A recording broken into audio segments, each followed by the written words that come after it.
मुख्यमंत्री श्रीमान भूपेंद्र भाई पटेल भारत में जापान के राजदूत श्रीमान Keiichi Ono san, Suzuki Motor Corporation के president Toshihiro Suzuki san, Maruti Suzuki India Limited के MD Hitashi Takeuchi san, chairman RC Bhargava, Hansalpur plant के सभी कर्मचारी, अन्य महानुभाव, देवी और सज्जनों, गणेश उत्सव के इस उल्लास में आज भारत की मेक इन इंडिया इस यात्रा में एक नया अध्याय जुड़ रहा है। ये make in India, make for the world हमारे उस लक्ष्य की तरफ एक बड़ी छलांग है। आज से भारत में बने इलेक्ट्रिक व्हीकल्स 100 देशों को एक्सपोर्ट किए जाएंगे।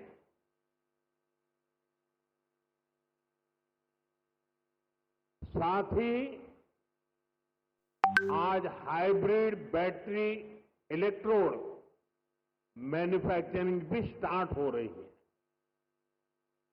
आज का ये दिन भारत और जापान की फ्रेंडशिप को भी नया आयाम दे रहा है।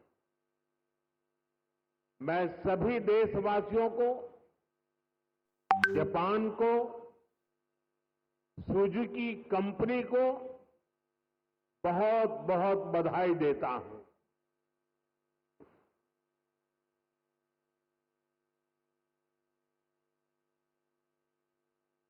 एक प्रकार से 13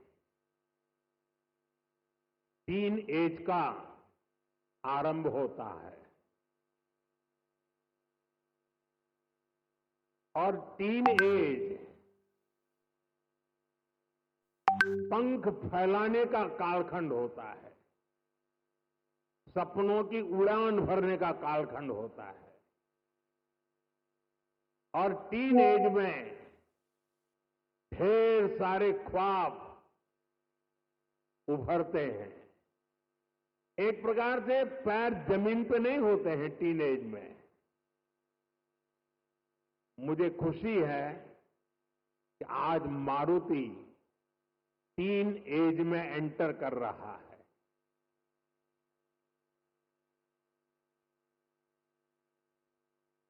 गुजरात का मारुति का टीन एज में प्रवेश यानी आने वाले दिनों में मारुति एक नए पंख फैलाएगा, नए उमंग और उत्साह के साथ आगे बढ़ेगा, ऐसा मेरा पूरा विश्वास है। फ्रेंड्स, भारत की सक्सेस स्टोरी के बीज करीब करीब 13 साल पहले बोए गए थे। 2012 में जब मैं यहां का मुख्यमंत्री था, तब हमने मारुति सुजुकी को हंसलपुर में जमीन अलॉट की थी। विजन उस समय भी आत्मनिर्भर भारत का था, मेक इन इंडिया का था।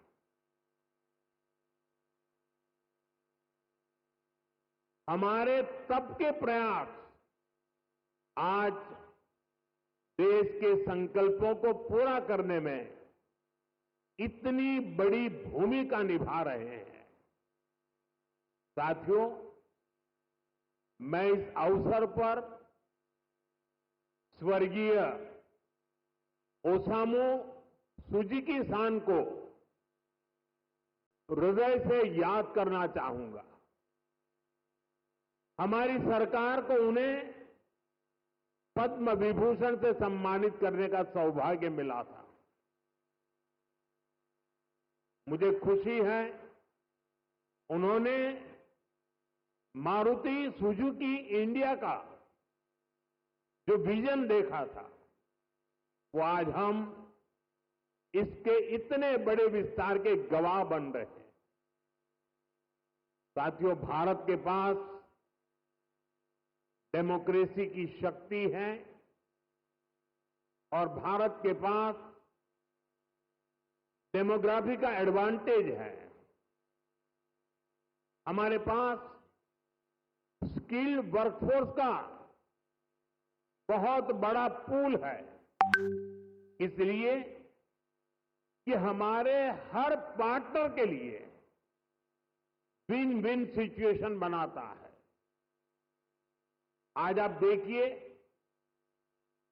सुजुकी जापान भारत में मैन्युफैक्चरिंग कर रही है और जो गाड़ियां बन रही है वो वापस जापान को एक्सपोर्ट की जा रही है। ये जापान और भारत के रिश्तों की मजबूती तो है ही, भारत को लेकर ग्लोबल कंपनियों के भरोसे को भी ये आपके सामने प्रस्तुत करता है। एक तरह से मारुति सुजुकी जैसी कंपनियां मेक इन इंडिया की ब्रांड एम्बेसडर बन चुकी है। लगातार 4 साल से मारुति भारत की सबसे बड़ी कार एक्सपोर्टर है। अब आज से ईवी एक्सपोर्ट को भी उसी स्केल पर ले जाने की शुरुआत हो रही है। अब दुनिया के दर्जनों देशों में जो ईवी चलेगी उसमें लिखा होगा मेड इन इंडिया।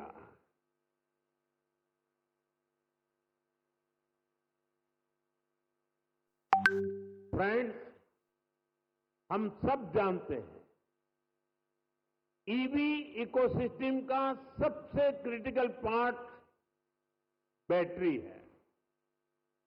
कुछ साल पहले तक भारत में बैटरी पूरी तरह इंपोर्ट होती थी। ईवी मैन्युफैक्चरिंग को मजबूती देने के लिए ये जरूरी था भारत बैटरीज का भी निर्माण करे।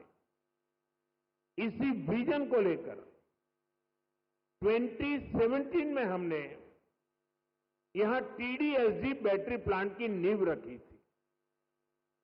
टीडीएसजी की ही नई पहल पर इस फैक्ट्री में 3 जापानी कंपनियां मिलकर भारत में पहली बार सेल मैन्युफैक्चर करेगी।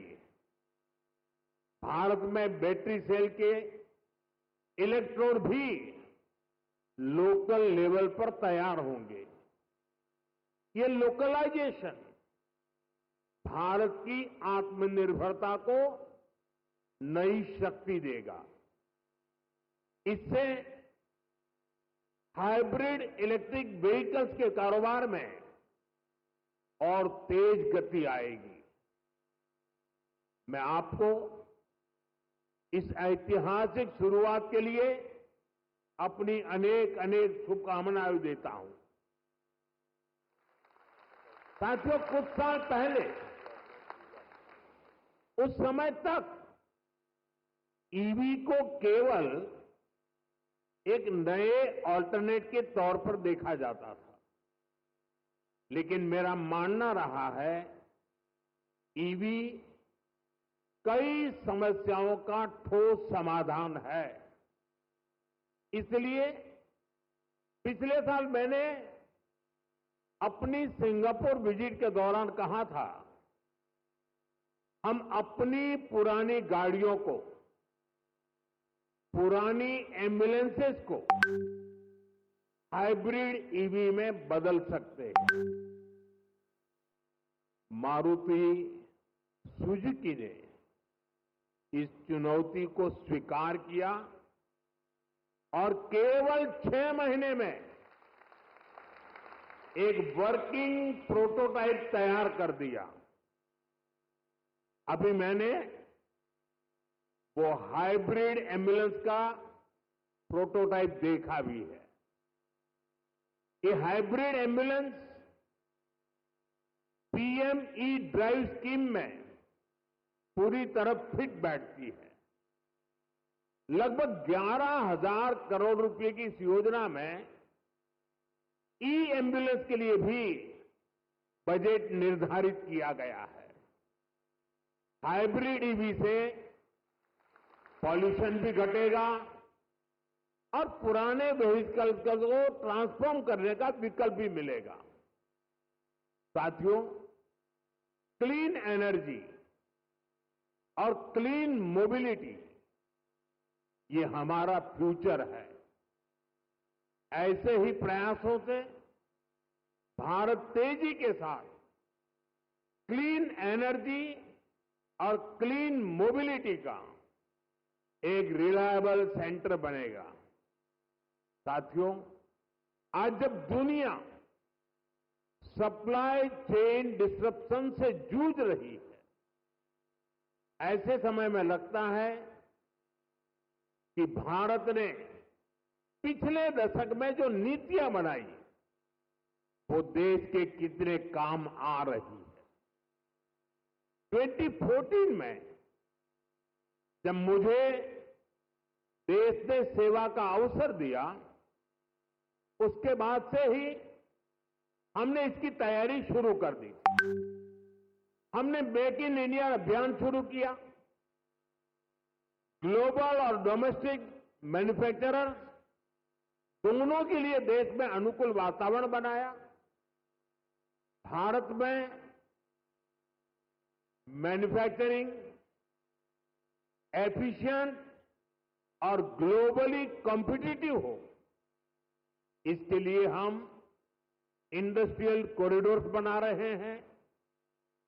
हम प्लग एंड प्ले इंफ्रास्ट्रक्चर बना रहे हैं, लॉजिस्टिक पार्क्स बना रहे हैं। भारत कई सेक्टर्स में मैन्युफैक्चरर्स को प्रोडक्शन लिंक इंसेंटिव का बेनिफिट भी दे रहा है। साथियों, हमने कई बड़े रिफॉर्म्स के जरिए इन्वेस्टर्स की पुरानी कठिनाइयों को भी दूर किया। इससे इन्वेस्टर्स के लिए इंडियन मैन्युफैक्चरिंग में इन्वेस्ट करना आसान हुआ है। इसके परिणाम हमारे सामने हैं। इसी दशक में इलेक्ट्रॉनिक्स प्रोडक्शन लगभग 500% बढ़ा है।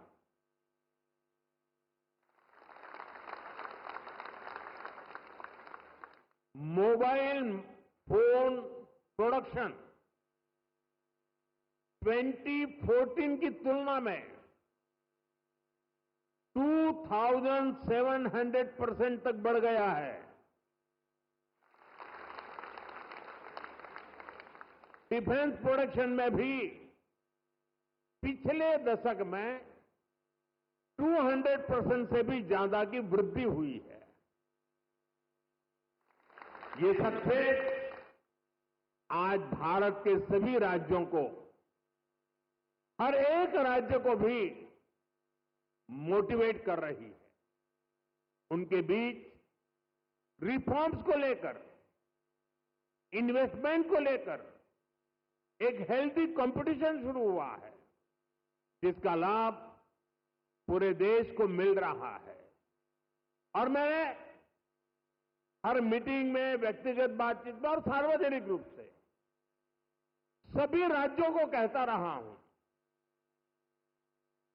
कि हमें प्रोएक्टिव होना होगा, हमें प्रो डेवलपमेंट पॉलिसीज बनानी होगी, हमें सिंगल विंडो क्लियरेंस पर बल देना होगा, कानूनों में रिफॉर्म्स को बल देना होगा और ये कंपटीशन का जमाना है। जो राज्य जितनी तेजी से अपनी पॉलिसीज को नीट एंड क्लीन रखता है, इफ्स एंड बट्स के बिना रखता है, तो इन्वेस्टर का विश्वास बढ़ता है। इन्वेस्टर आने के लिए हिम्मत के साथ आता है। आज पूरी दुनिया भारत की तरफ देख रही है। ऐसे में कोई राज्य पीछे नहीं रहना चाहिए। हर राज्य ने अवसर लेना चाहिए। ऐसे कॉम्पिटिशन होगा हिंदुस्तान में आने वाले इन्वेस्टर को सोचने में तकलीफ हो कि मैं इस राज्य में जाऊं कि उस राज्य में जाऊं। इतना क्लियर कट होना चाहिए कंपटीशन। इससे देश को लाभ होने वाला है। और इसलिए मैं सभी राज्यों को निमंत्रण देता हूं कि आइए, रिफॉर्म की स्पर्धा करें, गुड गवर्नेंस की स्पर्धा करें, प्रो डेवलपमेंट पॉलिसी की स्पर्धा करें और हम 2047 विकसित भारत बनाने के लक्ष्य को तेज गति से पार करने में अपनी भागीदारी सुनिश्चित करें। फ्रेंड्स, भारत यहीं पर रुकने वाला नहीं है। जिन सेक्टर्स में हमने बेहतर परफॉर्म किया है, हमें उनमें और बेहतर करना है। इसके लिए हम मिशन मैन्युफैक्चरिंग पर जोर दे रहे हैं। आने वाले समय में हमारा फोकस फ्यूचरिस्टिक इंडस्ट्री पर होगा। सेमीकंडक्टर सेक्टर में भारत टेक ऑफ कर रहा है। देश में इसके 6 प्लांट्स तैयार होने वाले हैं। हमें सेमीकंडक्टर मैन्युफैक्चरिंग और आगे लेकर जाना है। साथियों, भारत सरकार ऑटो इंडस्ट्री के लिए रेयर अर्थ मैग्नेट की शॉर्टेज से जुड़ी कठिनाइयों के प्रति भी सजग है। इस दिशा में देश के सामर्थ्य को बढ़ाने के लिए हमने नेशनल क्रिटिकल मिनरल मिशन भी लॉन्च किया है। इसके तहत देश में अलग अलग जगहों पर 1200 से अधिक खोजी अभियान चलाए जाएंगे। क्रिटिकल मिनरल्स को तलाशा जाएगा। साथियों, अगले सप्ताह ही मैं जापान जा रहा हूं। भारत और जापान का रिश्ता केवल डिप्लोमेटिक रिलेशन से कहीं ऊपर सांस्कृतिक और भरोसे का रिश्ता है। हम एक दूसरे की प्रगति में अपनी प्रगति देखते हैं। मारुति सुजुकी के साथ हमने जो जर्नी शुरू की थी, वो अब बुलेट ट्रेन की स्पीड तक पहुंच चुकी है। भारत जापान पार्टनरशिप की औद्योगिक संभावनाओं को साकार करने की बड़ी पहल यहीं गुजरात से हुई थी। मुझे याद है, हमने 20 साल पहले जब वाइब्रेंट गुजरात समिट शुरू की थी, तो उसमें जापान एक प्रमुख सहयोगी था। आप विचार कीजिए, एक डेवलपिंग कंट्रीज का एक छोटा सा स्टेट, उसका इन्वेस्टमेंट समिट और जापान जैसा डेवलप कंट्री उसका पार्टनर हो, ये दिखाता है कि भारत और जापान की नींव कितनी मजबूत है। और मैं आज जब ये वाइब्रेंट गुजरात की यात्रा की याद कर रहा हूं, तब मेरे मित्र यहां बैठे हैं, वो पहले भारत में एम्बेसडर हुआ करते थे 2003 में। आज वो भी यहां मौजूद है। अब वो रिटायर्ड हो गए हैं, लेकिन उनका भारत प्रेम, गुजरात प्रेम वैसा का वैसा है। मैं उनका भी स्वागत करता हूं।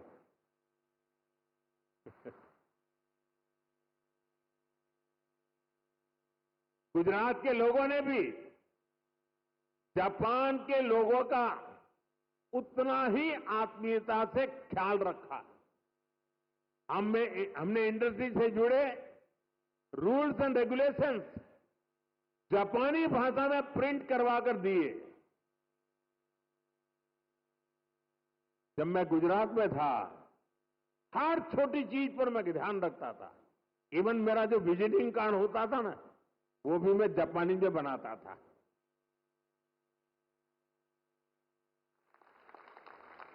जो वीडियोज बनाते थे हम प्रमोशनल, वो वीडियो को भी जापानी भाषा में डबिंग करवाता था। यानी मुझे मालूम था कि मुझे इस रास्ते पर बड़ी मजबूती से आगे बढ़ना है। और मैं सभी राज्यों को कहता हूं, आसमान खुला है भैया, आप भी मेहनत करो, आओ मैदान में, बहुत फायदा होगा।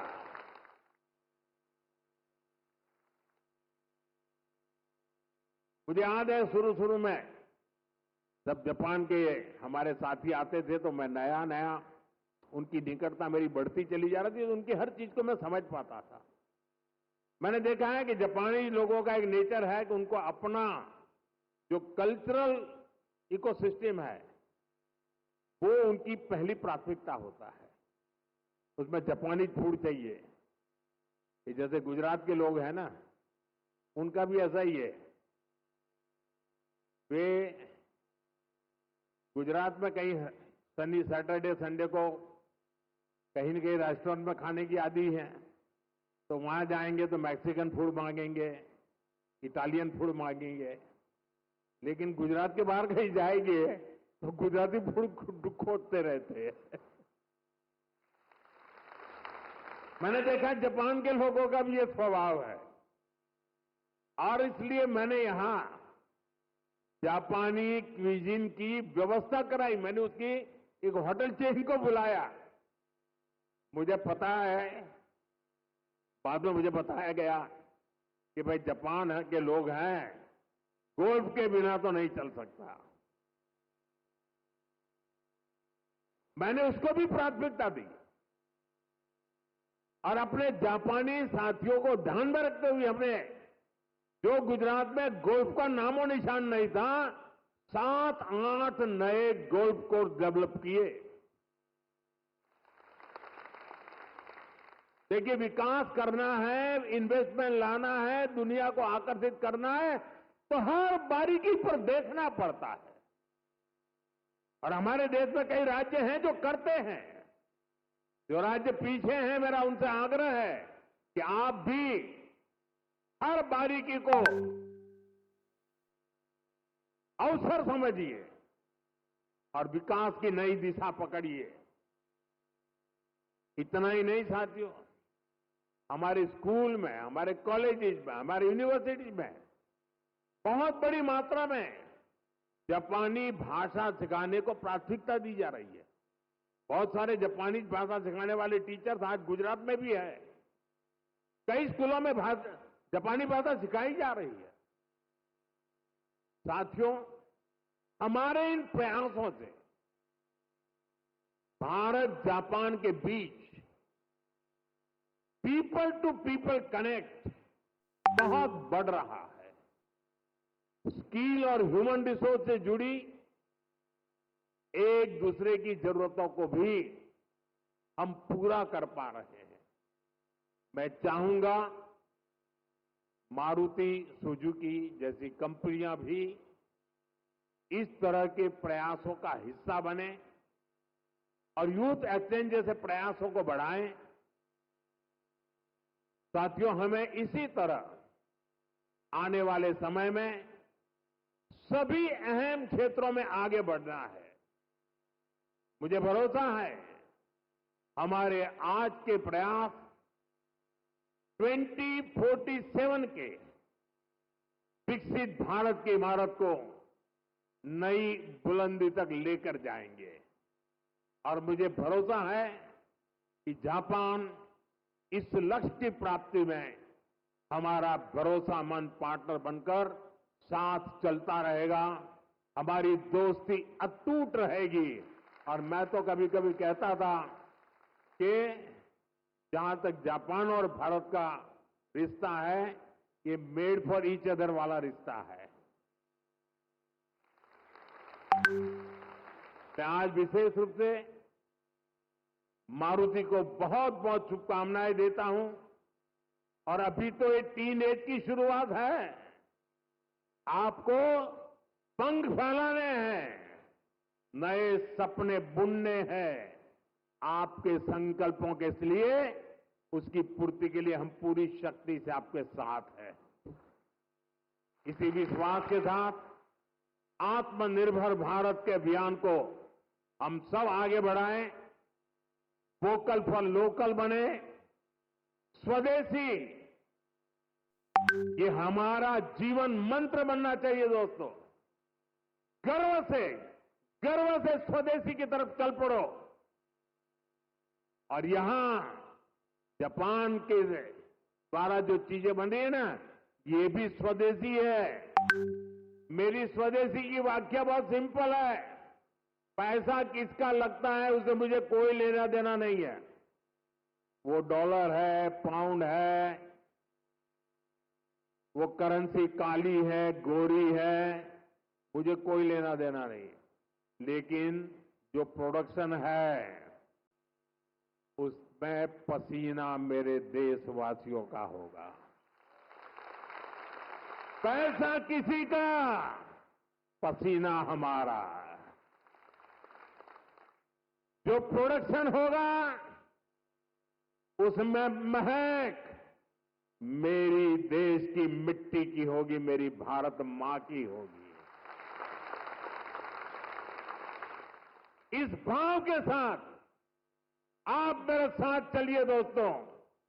2047 में हम ऐसा हिंदुस्तान बनाएंगे, आपकी आने वाली अनेक पीढ़ियां आपके इस त्याग का गर्व करेगी, आपके इस योगदान का गर्व करेगी। आपकी भावी पीढ़ी के उज्जवल भविष्य के लिए, आत्मनिर्भर भारत के इस मंत्र के लिए, स्वदेशी के मार्ग के लिए मैं आज मेरे देशवासियों को निमंत्रण दे रहा हूं। मैं आपको निमंत्रण दे रहा हूं। आइए हम सब चल पड़े। 2047 विकसित भारत बना के रहेंगे। दुनिया की भलाई में भारत का योगदान बढ़ाते रहेंगे। इसी भावना के साथ आप सबको बहुत बहुत शुभकामनाएं, बहुत बहुत धन्यवाद।